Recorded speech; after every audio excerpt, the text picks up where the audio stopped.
वो तो आज कहते हैं हमने 800 साल इस देश पे हुकूमत की, अभी कुछ दिन पहले बयान दिया, और फिर कहते हैं कि साहब हम तो मजलूम हैं, हमें अधिकार मिलना चाहिए। ऐसी विचित्र स्थिति आज के देश में आकर खड़ी करने का प्रयास किया जा रहा है जो सत्य से बिल्कुल परे। आपने कभी नहीं सुना होगा पूरी दुनिया में कि कोई यह भी कहे कि हमने इस देश पे शताब्दियों तक हुकूमत की है और फिर यह कहे हमें स्पेशल स्टेटस मिलना चाहिए। मैं पूरी ईमानदारी से एक बात कहना चाहता हूं, जब यह देश आजाद हुआ 1947 में तो 567 रियासतें थी। यह बताइए आज हम माइनॉरिटी की बात करते हैं, देश की सबसे अधिक पढ़ी लिखी कम्युनिटी कौन है? पारसी, 0.1% की माइनॉरिटी है। सबसे प्रॉस्परस कम्युनिटी कौन है? जैन, 1% की माइनॉरिटी है। सबसे इंटरप्रेन्योर कम्युनिटी कौन है? सिख, 1.8% की माइनॉरिटी है। अगर इन सबको प्रॉस्पेरिटी, एजुकेशन, आगे बढ़ने के सारे अवसर मिल रहे हैं, तो माइनॉरिटी में जो प्रचंड मेजॉरिटी है उसके साथ कैसे समस्याएं विचार करने का विषय है। और जब देश आजाद हुआ बताइए कोई बौद्ध रियासत थी? नहीं। कोई क्रिश्चियन रियासत थी? नहीं। कोई पारसी रियासत थी? नहीं। एक महाराजा पटियाला को छोड़ दे तो सिख रियासतें भी नहीं थी, मगर लाइन लगा के मुस्लिम रियासतें थी। नवाब पटौदी, नवाब रामपुर, नवाब भोपाल, नवाब लखनऊ, हैदराबाद निजाम, जूनागढ़ के नवाब।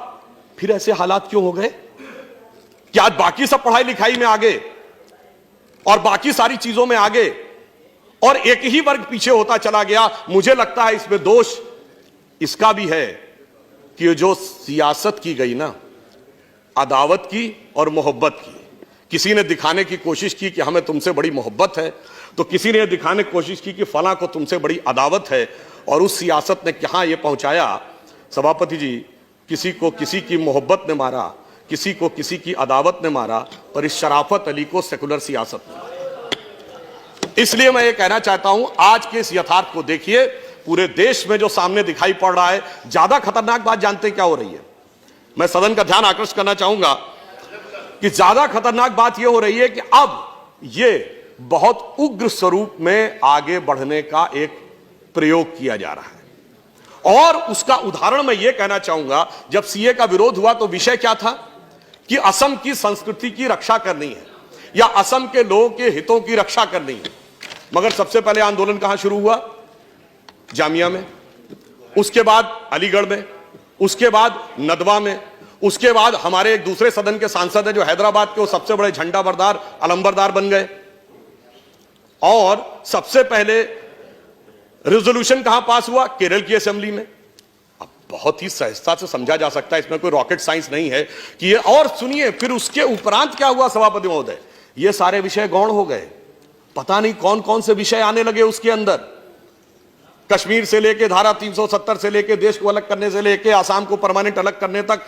तो ये देखकर यह मन में संदेह उत्पन्न होता है कि यह सारा का सारा जो घटनाक्रम है, हम सभी लोग बहुत जिम्मेदार लोग हैं, हमें यह समझना चाहिए कि ये सारी की सारी चीजें जो हो रही हैं, क्या हमारी गंगा जमुनी तहजीब के हिसाब से हैं, क्या हमारे संविधान के हिसाब से हैं, या जो संविधान में कमेटियों में लिखा उसके हिसाब से हैं, या फिर ये कोई एक खतरनाक प्रयोग है, हम जाने में अनजाने में उसके शिकार होते चले जा रहे हैं और देश और समाज को भी उसकी गिरफ्त में लाते चले जा रहे हैं। और जब कोई इस प्रकार का कार्य होता है तो मैं सिर्फ एक उदाहरण और फैक्ट कोट करना चाहूंगा।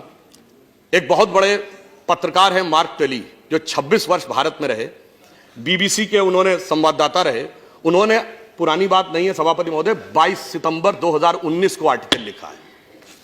उस आर्टिकल में क्या लिखा है कि Muslims in India are the luckiest.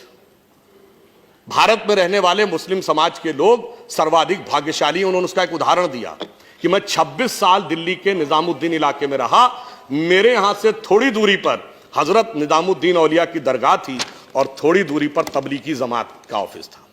उन्होंने कहा दुनिया का कोई दूसरा देश होता तो 26-27 साल में कोई एक दूसरे को समाप्त जरूर कर देता, परंतु भारत के मुस्लिम इसलिए भाग्यशाली हैं कि वो अपने मजहब के अंदर भी जिस तरीके से चाहें उस तरीके से इबादत कर सकते हैं। ये कहने वाला कोई संघी भाजपाई नहीं है, ये कहने वाला एक वह पत्रकार है जिसने पूरी जिंदगी भारत में गुजारी है और 2019 में उसने कहा है। इसलिए मैं ये कहना चाहता हूं कि जो कुछ भी हो रहा है, इस पे किसी भी प्रकार का खतरनाक खेल सभी के लिए नुकसानदेह हो सकता है। ये नहीं सोचना चाहिए कि सिर्फ हमारा हित साधन होगा और दूसरे को क्षति होगी।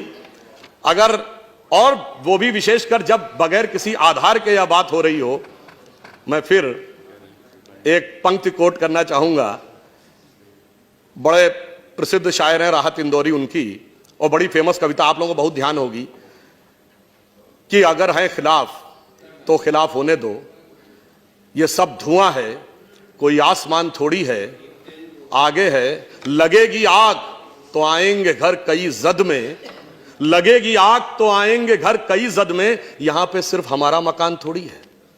यह विचार बिल्कुल ध्यान रखिए कि हम सिर्फ अपना हित साधन करते हुए आगे निकल जाएंगे, ऐसा नहीं। और अंत में मैं ये कहना चाहूंगा, राष्ट्रपति जी के अभिभाषण के पहले